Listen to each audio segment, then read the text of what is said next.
According to Forbes magazine, it was just released about a few weeks ago. They rated the most populous woman in the world. Michelle Obama came in at #1.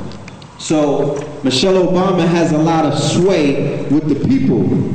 You understand? What she did when she came back from Spain is she said that Moorish Spain is unforgettable and is somewhere that our people need to begin to visit.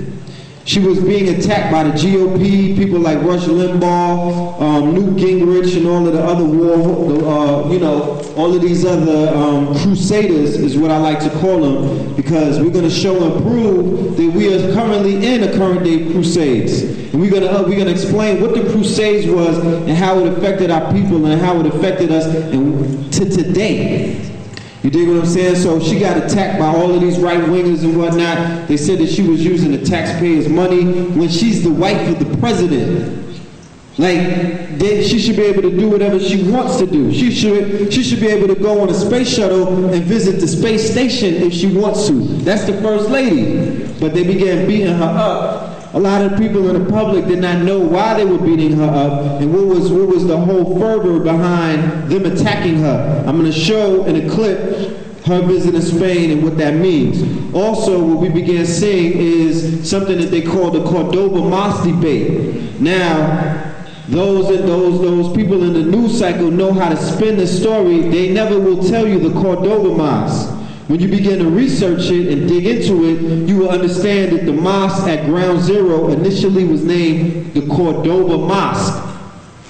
Okay? The Cordoba Mosque is basically lending its name from Cordoba, Spain. Cordoba, Spain was one of the Moorish provinces in ancient Moorish and medieval Spain and whatnot that the Moors were renowned. This was a city that the Moors were renowned for building, and it was recaptured by the Christians during the Reconquista. So by them saying that they were building a mosque at Ground Zero and naming it the Cordoba Mosque, it raised all kind of alarms amongst individuals who know who we are when we don't know who we are.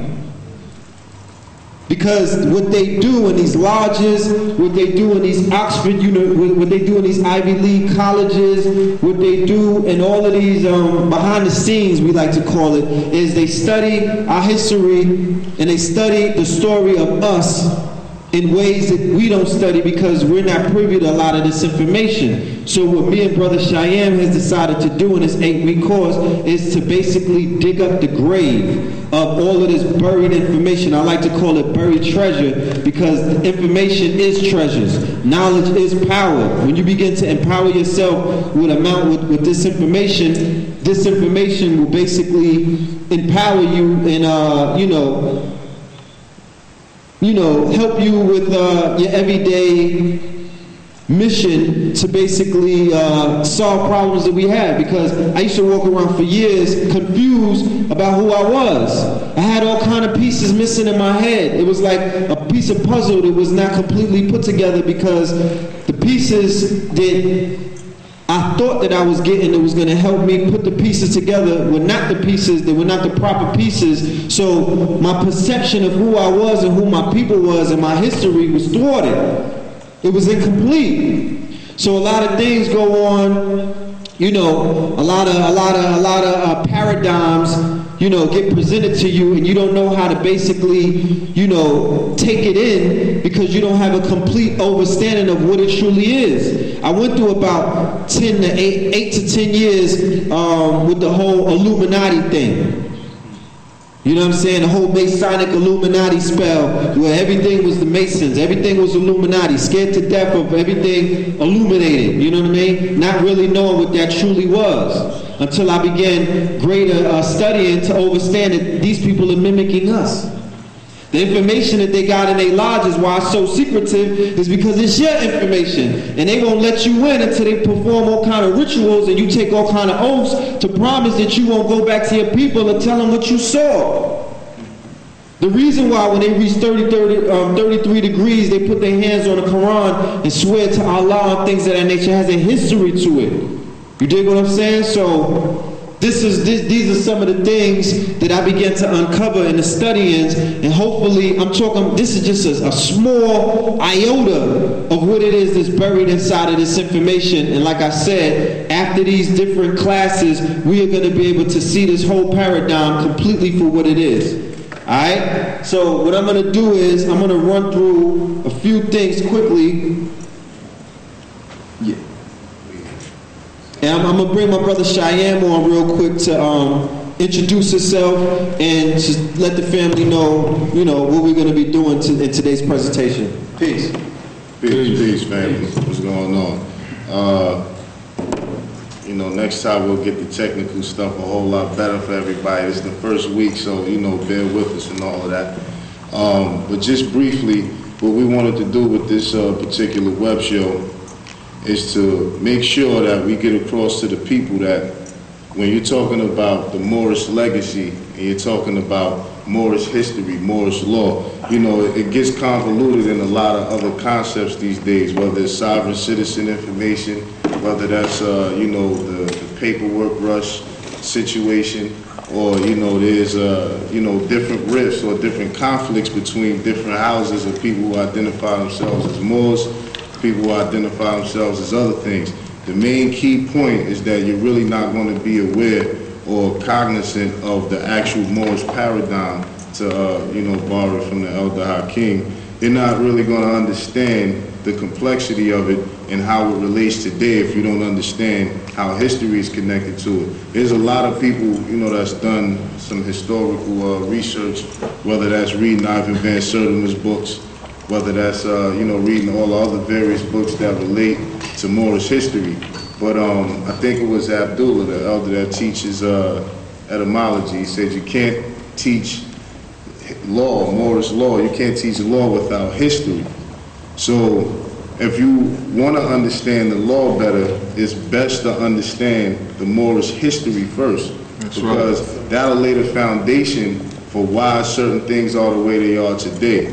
And like I said, what we're going to, show you in presentation-wise is the fact that when we trace history back to certain events that is relative to our paradigm today, we're going to have to factor in the Punic Wars.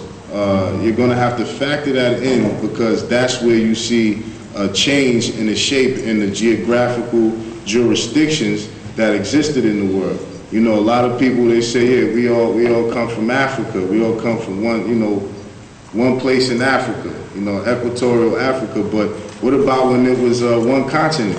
When it was all the land masses was connected? We was there then, so where did we come from then? So, it's not so much as important to get back to when we was coming out of the womb or we was born in some kind of germ or something like that. We don't have to go back that far to find out what's the problem. All we got to do is start with the Punic Wars. There's a lot of research that goes along with that prior events leading up to the Punic Wars, but that's a very important period of time in which a lot of these different things you're starting to see as far as jurisdiction take shape. And that's the main key thing you got to key in on is jurisdiction and what are the parties that are controlling particular jurisdictions. Because as you trace it from history on down to now, there's always some different political bodies utilizing certain theocratic systems to gain control of those jurisdictions. So I just wanted to say that to set the groundwork for how the Punic Wars plays out.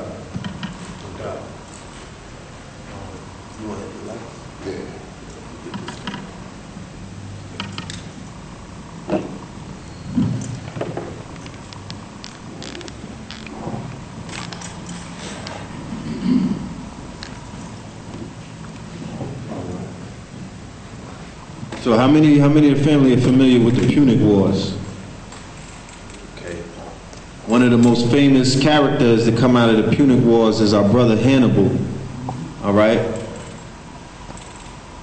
Hit it a little lower. A little more lower. All right. All right, let's get this thing going. So, this is the Moorish Empire. These are some of the symbols that we might be familiar with these days. The fez, five-pointed star, the circle 7, the Moorish flag. But how many of us truly know the history behind these things? How many of us truly know where this ties into world history? I want to start this presentation off with peace. In other words, Islam, I self-law master. All right, we're going to qualify all of these symbols that we see the Moors dealing with these days. Okay? Now, many of us have no idea that the Moorish Empire started in Africa, North Africa to say the least. There was all kind of confusion going on about the Moors not wanting to claim Africa when the Moors have historically, beyond a reasonable doubt, known to be from Africa, Mauritania, Morocco, Algiers, and things of that nature. You know what I'm saying? This picture that you see right here is of a Moorish warrior, a mufti. Okay? He's called a palace guard. In the palaces of Spain, and the palaces in Africa, and the palaces in Baghdad, and all kind of places, this is what you would see. This picture right here particularly looks familiar because this brother here is, I believe that this is a modern picture that they just made because the brother Michael J. White is portraying a Moor in a new movie.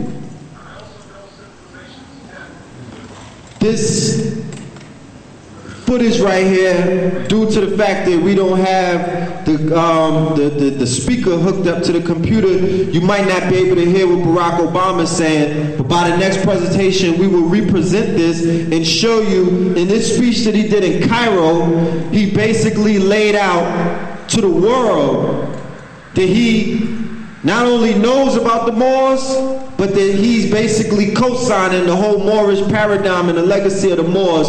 But and during the whole presentation, once we finish covering everything, we're going to return to the speech to have a clearer understanding of what he did in this demonstration. And if the family understands, after he did this speech, this is when he started getting attacked by the right wing ferociously.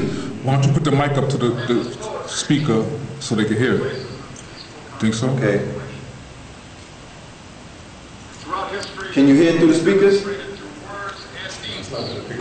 You don't think so? Yeah. All right. All right. Now, like we said earlier, the wife, Michelle Obama, made a historic trip to Moorish Spain this summer with her daughter. Now, she didn't go to Christian Spain. She didn't go to the beaches of Spain. She went directly to the castles where the Moors, where the Moorish paradigm once ruled and whatnot. And the people of Spain were blown away. Now, there's a lot of symbology in that whole gesture that she did, but we're not going to get into that this moment or whatnot. We're just laying the groundwork for the family to let you know that this whole Moorish paradigm thing is beginning to reawaken again. Okay? So they're in the White House right now talking about the Moors.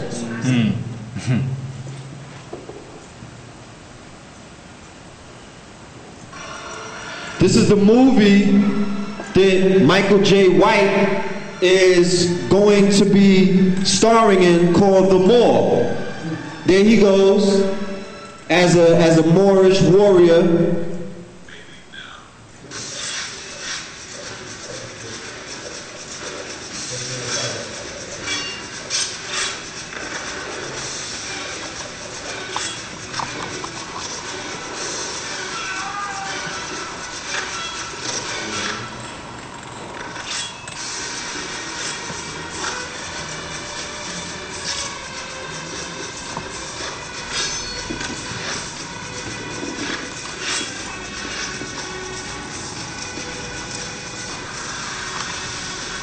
Now, some people might be confused and say, you know, I saw a lot of Asians in that clip. Like, what's going on with that?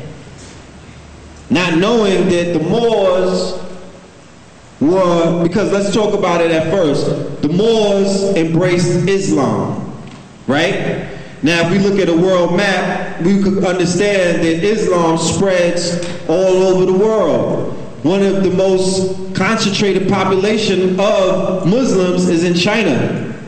And then if we study, we're going to get into what we call the Silk Road. The Silk Road is, the Silk Road took place, it was a trading route that took place historically with China, India, Kemet, North Africa, and then into Europe via the Iberian Peninsula.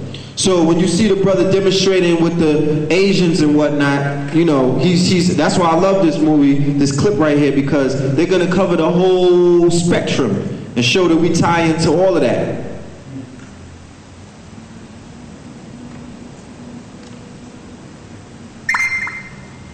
Now, something that's even more interesting is recently a report came out, I'm going to read it. Nazi leader Adolf Hitler had Jewish or African ancestors.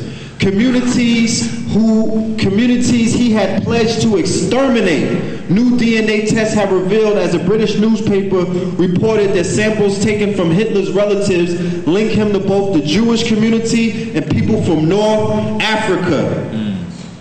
Jean-Paul Mulders, a journalist, was able to investigate Hitler's DNA after he managed to lay his hands on a serviette dropped by the dictator's great-nephew Alexander Stuart Houston, who lives in New York. He got a second sample from an Austrian cousin of Hitler, a farmer known as Norbert H., the media report said. The DNA test threw up a startling result as it revealed the form of the Y chromosome that is rare in Germany and the rest of Western Europe, as its origin is from Jewish and North African groups. We're going to show in this presentation, when they say Jewish, they're talking about you. When they say North Africa, that's a code word of the Moors. They're calling it Berber. But when they say Berber, it's also saying Moor. It's basically, we had all kind of names, and I'm going to show and prove. Okay? So, like I said, these are some of the images of our kinfolk, of our people. There is nothing to be ashamed of. It's all kind of dysfunctional information out here. They got people denying their Moorish ancestry, got people denying where they come from and things of that nature. But hopefully by the end of this presentation, we're going to show beyond reasonable doubt that this is your kinfolk, this is your family. That's right. And there's nothing to be ashamed of. These are more images of the Moors in antiquity, inside of the palaces. Basically, you know, demonstrating, look at the brother here. He's wrapped in silk. He got himself a musket, a sword, a spear. He got the little thing on the side. Sometimes those were pouches with magic in them and things of that nature. So, you know, we just demonstrating and showing that we do come from royalty. These are Berber women right here that you see, and this is also a famous picture of the Moorish chief that you see. You know what I'm saying? A lot of people have these pictures in the crib, but might not really know what it is or what it draws back to. You know what I'm saying? So these sisters that you see, these beautiful Moorish sisters, could be found today in North Africa, in the regions of Morocco and things. This here is a famous Shakespeare play called Othello. Many of us read the book, many of us read the plays in our high school days or even in college. Okay? This play was based on a Moor. Othello was a Moor. Othello was a prince. And, you know, the story was a tragedy. He kills himself for a Caucasian woman. And, you know, but nevertheless, this play here should be reread and explained to our people who it is that they're truly talking about. All right? Now let's get into some breakdowns. The word Moor literally means black. So the Moors were the black people according to Robert Jastrow. The Frenchman de Fontenelle in 1686 speculated on what kind of people inhabited the planet Venus. I can tell from here what the inhabitants of Venus are like. They resemble the Moors of Granada, a small black people burnt by the sun, full of wit and fire, always enrolled, writing verses, tons of music, arranging festivals, dances, and tournaments every day. And that's in the introduction into Moors of Spain, one of the books that I get a lot of my information from. By Ivan Van Sertima. I recommend that book for everybody to basically have in their collections and to study, because, you know, it's not like the book doesn't go over your head. It's very simple. This is the beginning of our presentation where we're going to talk about the tribes of Phoenicia, the Phoenicians. You understand? This footage right here, this image right here is an archaeologist inside of the Sahara getting the DNA samples from desert-dwelling Africans to basically find the so-called forgotten or lost race of the Phoenicians. And they basically did a study, and it shows that this race is not forgotten and they're not lost. They're still amongst us in the deserts of Africa. Okay, this is the Phoenician alphabets right here to show basically the correlation between the hieroglyphics, the Phoenician alphabet, all the way into the modern day alphabet. It's kind of blurry. See if I can adjust it.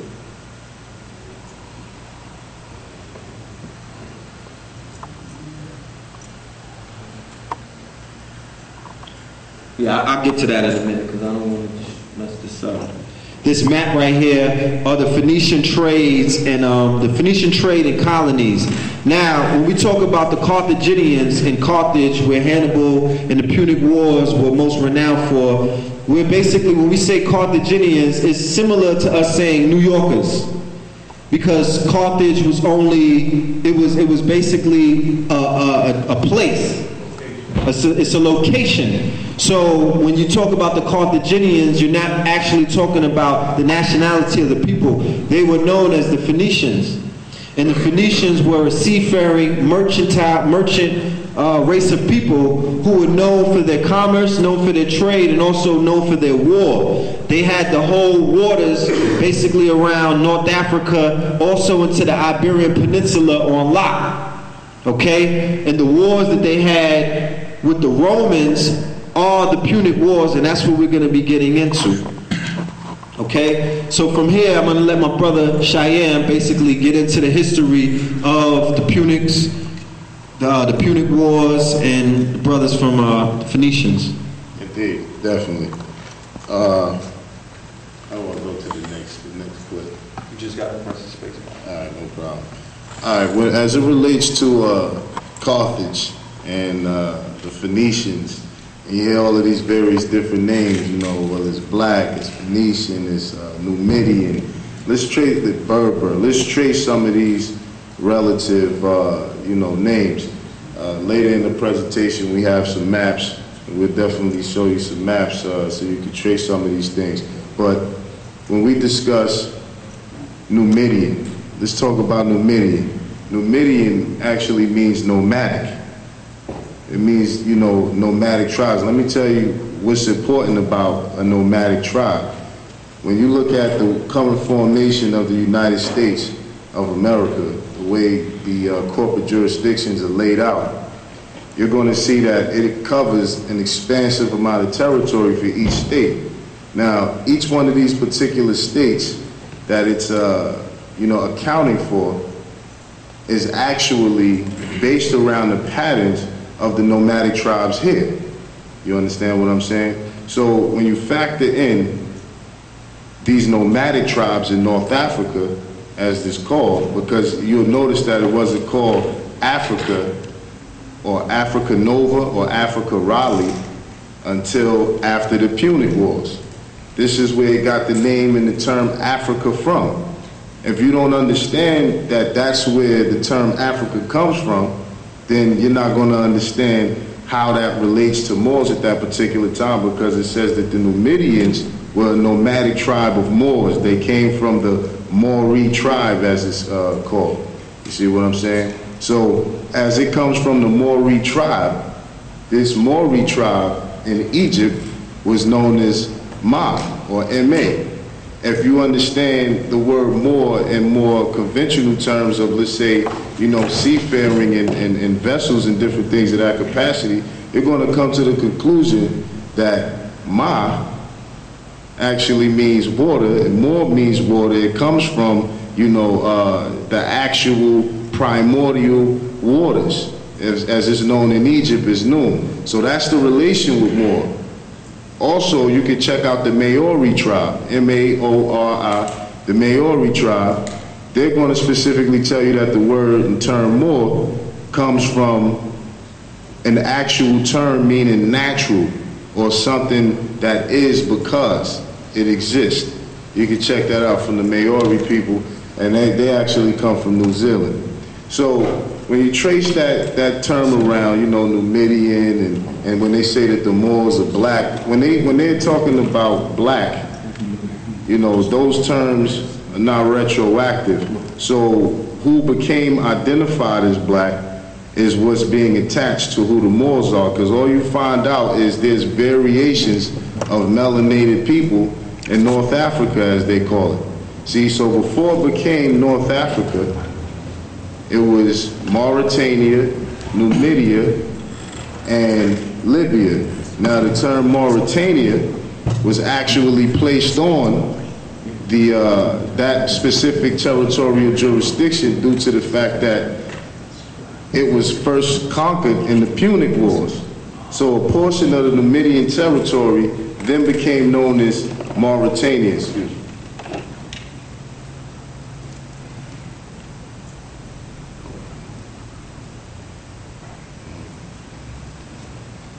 So territorially, Mauritania became known for the actual land jurisdiction that was taken over by the Holy Roman Empire. As an elder said last week, a lot of these particular terms was placed on after a certain period of time, which means that it's actually closer to our date range than more so of it being thousands of years ago. That actually is not the case. So, just adding that backdrop to Carthage, the Punic Wars, and how these terms actually came to be about. One thing that's very important to understand as well is when you discuss the term Berber. The term Berber means barbar. That's just what it means. It comes from the Greeks. It means barbar.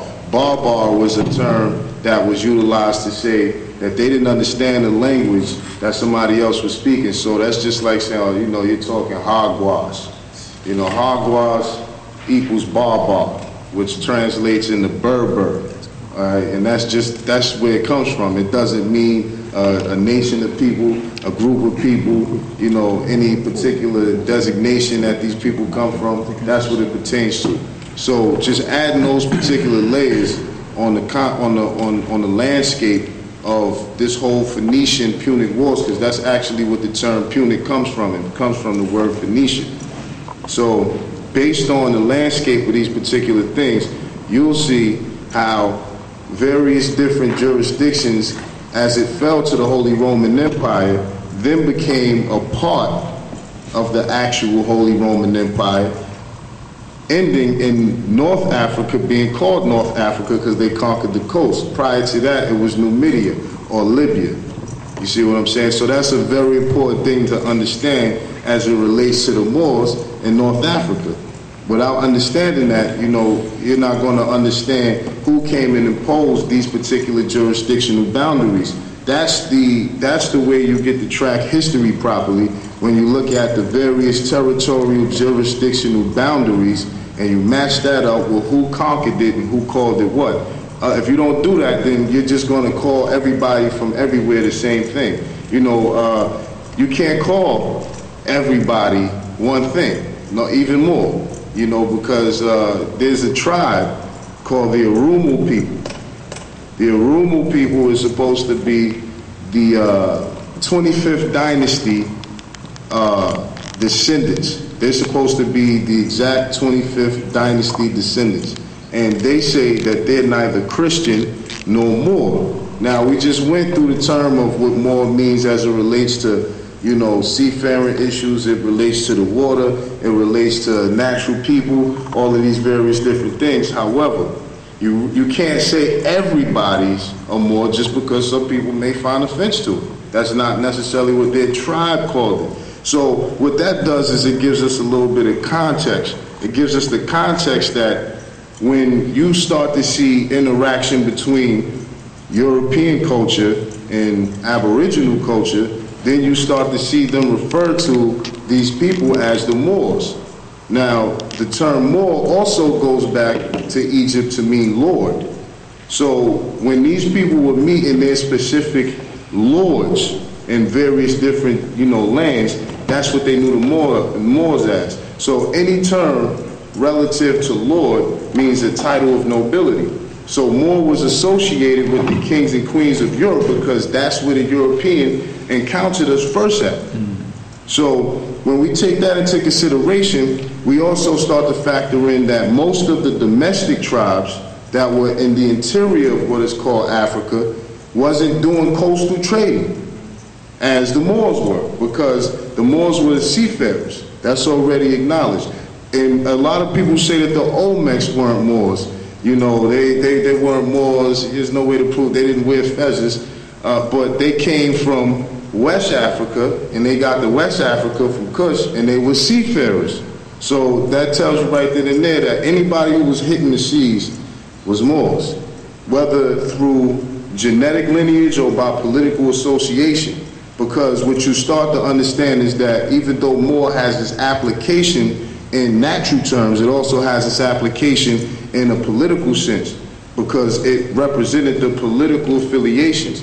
And a book that we'll be showing as well is called The Reign of Ferdinand and Isabella. In this particular book, it talks about the Moors of Andalus, that there were only out of 300,000 inhabitants of Al-Andalus, there was only 500 that were of pure Moorish descent. So what does that mean? Okay, that means that out of all the inhabitants, there was only about 500 who actually descended from Moors.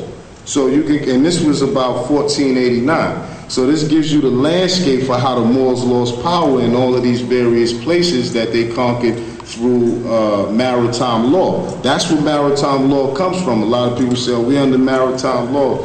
We're under maritime law. That's Moorish law. That's the law of the seas. When they say that the law of the seas was brought on land, that means the Moors conquered these particular lands. Because you factor in, there's another map that we'll show as well, if we get a chance to. It's going to show you Mare Britannicum, Mare Balticum, Mare Mediterranean, Mare Atlant, Mare Germanicum, Mare Adirondack, Mare Hibernicum. All of these different seas was named after the Moors. This is proof that, and this is all before the Punic Wars, these particular maps and these particular jurisdictions. Then as you start to see the Punic Wars proceed, you start to see Mare Mediterranean, and you start to see it without the Mare in front of it. You just start to see the map show you as it's just Mediterranean. And then you start to see the different coasts on North Africa being renamed after Roman generals. All of these different things took place prior to the second Punic Wars. So by the time the first Punic Wars was over, you had the installation of people like King Juba II and King Juba I, which came before him. Now, King Juba, a lot of people don't actually know and realize who he is. We got some artifacts and different things we're going to show as well. But he's actually well, let me put it this way. Out in Spain, the Moors had what you would call these seafarers who weren't necessarily pirates, but they operated off of their own sovereign, quote-unquote, jurisdiction. So anything that entered their jurisdiction, in particular, they actually took the opportunity and the chance to say, okay, all of this in this particular area ocean belongs to us. So by the time the first Punic Wars is underway, you start to see various different Moors working for the Roman side, for the Holy Roman Empire. This is what allowed the actual, let's say, Romans to be able to perfect their actual war against the Carthaginians and the Phoenicians, which was really a city built by the Phoenicians. You actually start to see them win because up until that point, the Romans had no navy. You see what I'm saying? So because the Romans had no navy, this means that they weren't actually able to engage properly in a war with the Moors until the Moors actually started to assist the Romans or the Holy Roman Empire by being mercenaries. So we can see these particular things take place over a number of period of times. You see what I'm saying? Where you have the Moors fighting for the other side and the other team.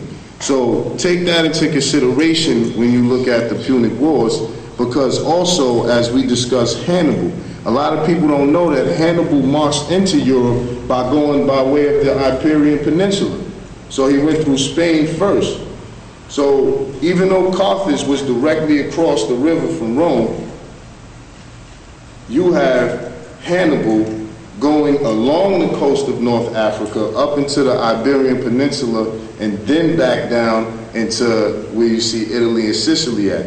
So it's a very important thing to take that into consideration as well.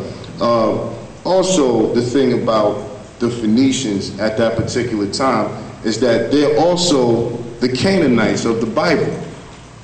So the Canaanites, a lot of people believe that the Canaanites was Albions, or they were pale people.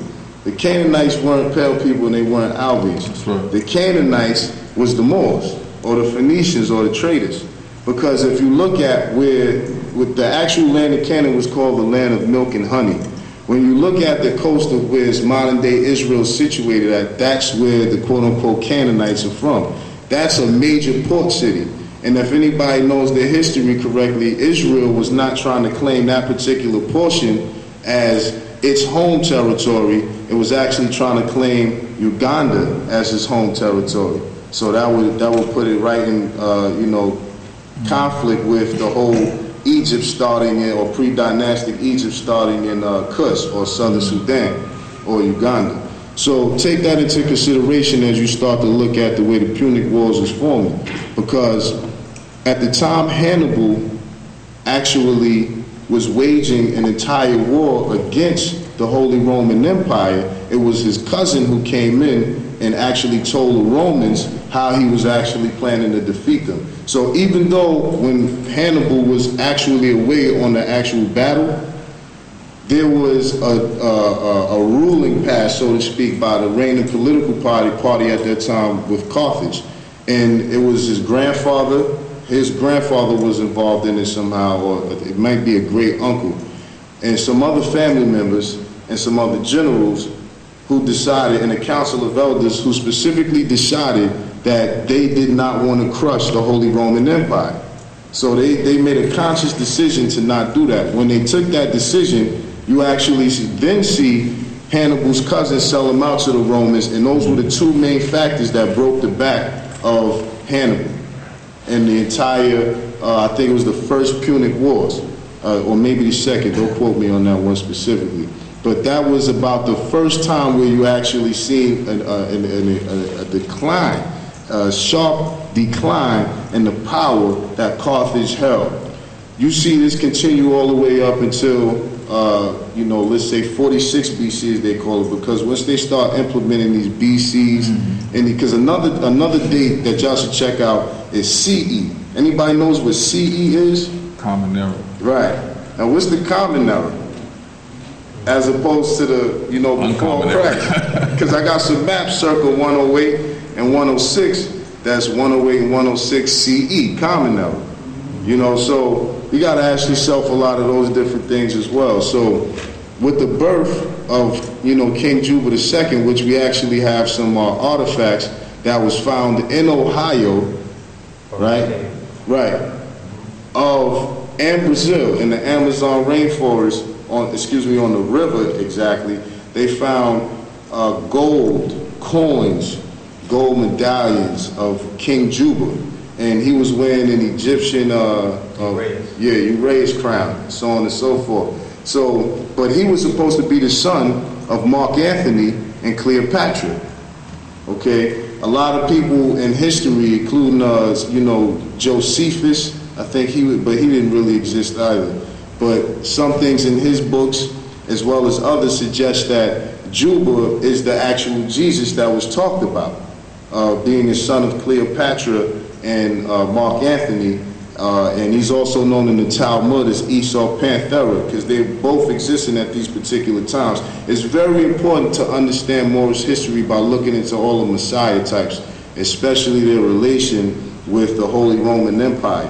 Because what they did with Jesus at that particular time when they came with the Christian doctrine is they took all of the rebels that were, giving them a problem in those jurisdictions. And each one of us, because we were dealing with the same science, just in different capacities, had prophecies of messiahs coming, and prophecies of these messiahs representing the sun god and so on and so forth. So by the time these things took place, you actually see that the Roman Empire just adapted it because they were actual political prisoners and rebels that they were fighting against during these very Punic Wars. Because it wasn't until after the Punic War that you really see Rome come into its fullness. And that would specifically be during the after Christ period, the AD period. Because up until 46 and 47 BC on down is where they're still fighting the Punic Wars. So they didn't emerge on the scene as a world power until after the Third Punic Wars, which is pretty much complementary to World War I, II, and III. It's the same exact type of situation when you talk about the Punic Wars. So just in a broad fashion that we'll get into in more details, as the weeks progress and the time progress, that's what the Punic Wars encompasses. That's where it comes into conflict with modern classical history, in which the founding of, Africa starts with the Holy Roman Empire and the Punic Wars.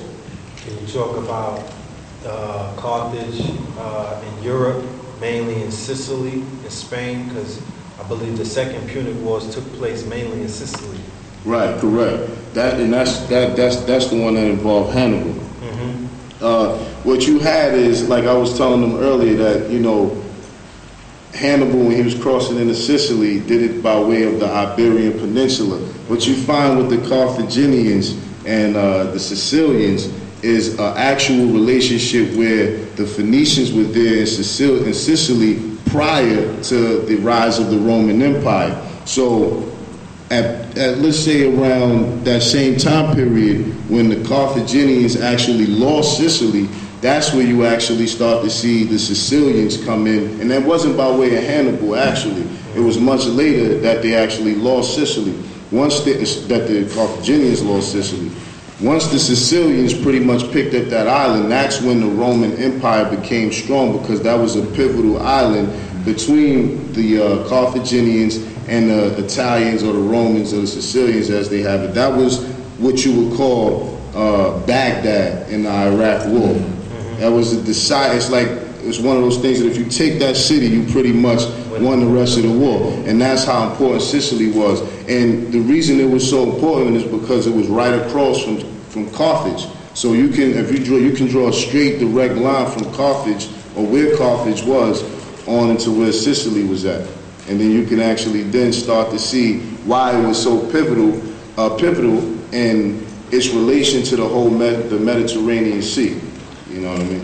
So by proxy, being that you can identify the Carthaginians and the Phoenicians inside of Europe in the BC era, therefore we can also say that gave rise to mulatto races and basically a bloodline or a mixture of bloodlines that, we were warring against, we were warring with, and things of that nature. Indeed. If anybody has the book, it's a book called Black Spark, White Fire. Make sure y'all check that book out. I've said it many times before. But in this particular book, it has a quote from the Romans who say that they hate the pale-skinned nations to the north, and they hate the dark-skinned nations to the south. So that should let you know that the Romans and the Greeks weren't pale Albions that people see today. They're equivalent to what people would call Latinos. You see what I'm saying? That's what it actually is. And the actual society of Greeks and Romans, those things don't really denote or even connote, for lack of thereof, of skin complexion. It's talking about the way people categorize themselves was after a particular geographic location. Yeah, actually, the word Rome meant any person in a fortified city. And a walled fortified city was Rome or Rome. It won't reach. It won't reach. Yeah, sorry about that. Say that again. That anybody in a fortified or walled city was called Rome, which means citizen of a walled fortified city. It had nothing to do with color. That's why the Romanians, the Gypsies are called Romani. Right. Because they was those who were actually exiled from a walled city, fortified city. And if I'm correct, that's the actual time period where you had all of these various city-states, which it was when you look at a state today, let's say you look at New York State, or you look at the boundaries of California State, the territories and jurisdictions wasn't organized in that fashion back then. They were organized in a fashion much like, let's say, okay, this is DC, this is New York, this is Philly, this is Detroit, this is Chicago, and there'd be a king of Chicago, it'd be a king of New York, so on and so forth for these particular cities. And these cities would be confederated with each other, and that may form somewhat of the national character, but it was mainly based out of the actual city-states. So when you look at Carthage as a city-state, and then you look at the Numidian kingdom as a city-state, and Mauritania as a city-state, then you can get the picture for how these particular different walled cities, because that was actually a building structure that the Romans created.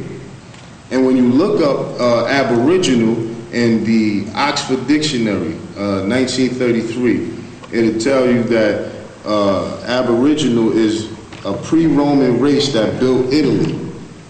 So that's the definition. I haven't got to the bottom of why it says that, but that's what it says. So taking that into consideration, the complexion of these particular forces at the time, be it Roman, Carthaginian, so on and so forth, were actually what you would call today misnomer as Black and Latino wars. That was the exact composition of it. However, it wasn't just dark people on this side, light people on that side. Everything was mixed in together. You understand? So it's not just, the situation is not black and white. The situation is that these were really wars that were fighting over which Moors was going to rule parts in certain dominions. That's what particularly was taking place. And through this, you have what you call the Visigoths and the overall Germans, who were pale people, coming in, mixing in, causing the Moorish lineage to, in fact, become less pure than it was. And that is what you pretty much founded your Spanish, French, Britain, those type of Europeans came out of the mixing from those northern Nordic tribes and the Roman Greek people and citizens, and the actual quote-unquote North Africans, as they would say. So that's the different things that, pretty much went into making the racial makeup, for lack of better words, or the complexion makeup of the people at that particular time. Does that answer the question? Yeah. All right, true. So, you want to? No. Mm-hmm. I just, because I got it. And pardon me with this presentation, it's just for the live stream, we gotta have the lights on so they'll be able to see it. No, Cheyenne, you don't gotta hit the lights because it's not showing up on the, it's not showing up on the tape. If you get on the screen, we could zoom in on the screen too. I mean, on the actual laptop screen, you know, for the live viewers. All right. You can zoom in. I just want to read some text dealing with the Punic Wars for the family, just to reiterate what the brother was saying. The Punic Wars were a series of 3 wars fought between Rome and Carthage between 264 and 146 BCE. They are known as the Punic Wars because the Latin term for Carthaginian was Punici, older Phoenici from their Phoenician ancestry. The main cause of the Punic Wars was the clash of interest between the existing Carthaginian Empire and the expanding Roman Republic. The Romans were initially interested in expansion via Sicily, part of which lay under Carthaginian control. At the start of the First Punic Wars, Carthage was the dominant power in Italy. By the end of the Third War, after more than 100 years, and the deaths of many thousands of soldiers from both sides, Rome had conquered Carthage's empire and raised the city, becoming the most powerful state of the Western Mediterranean.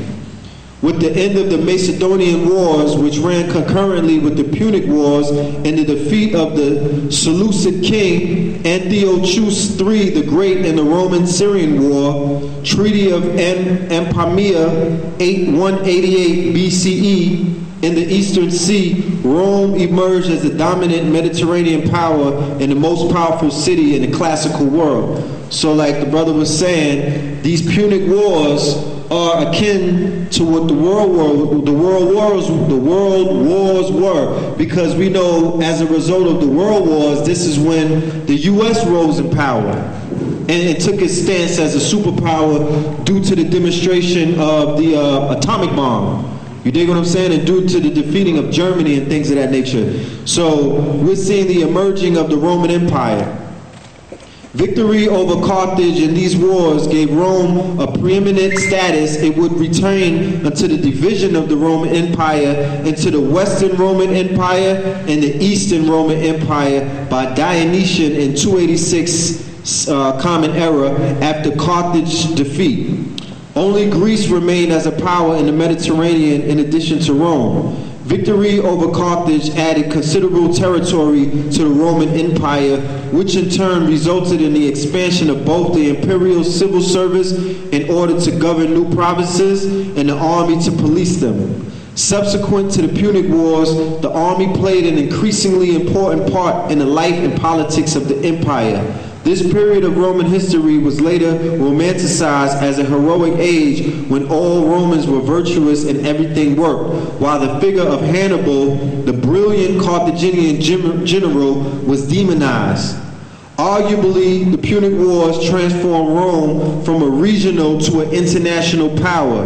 The structure that developed to rule the emerging empire gave it stability so that Romans could begin to regard their imperial project as one of bringing law, order, and security to the known world. So basically what it's saying is, by declaring war on an African empire of Carthage and the Phoenicians, Rome was able to conquer them, therefore conquering all of their provinces, all of their other empires. So what we're going to show you when we fast forward into the falling of the Moorish Empire post-1492 is the repeat of this. Because we're going to show that the Visigoths, the Gothic Empire, were what we call now as the Spaniards. The Visigoths were the empire that the Moors defeated in 711, and this is the same empire that came into power that defeated them via the Reconquista 800 years later in 1492, thereby taking over the Moorish provinces around the world, similar to what we see here with Rome and Carthage. Okay, so it's basically a repeat of that. Islam. Yes. And Islam. the question is when we do further research, we will find, is it a repeat or is it? Because look at the name Hannibal. Bao means bay, which means Lord. Hanni Bay. Yes. So we're going to find out that they may be one and the same. Well, yeah. We're basically talking, like we're saying, we're qualifying the Carthaginians as being Moors. Because when we talk about Numidia and when we talk about the Phoenicians, we're talking about brothers from North Africa. We're talking about brothers from the same areas where we see the Moors emerge in, post-Islamic, in the post-Islamic era. You know what I'm saying? So we're talking about the same peoples. We're basically dealing with a different religion now, dealing with different comrades that they're basically aligned themselves with, which would be the Arabs, and going back into Europe to reclaim and reconquer land that was lost, as we see, thousands of years ago. Okay? So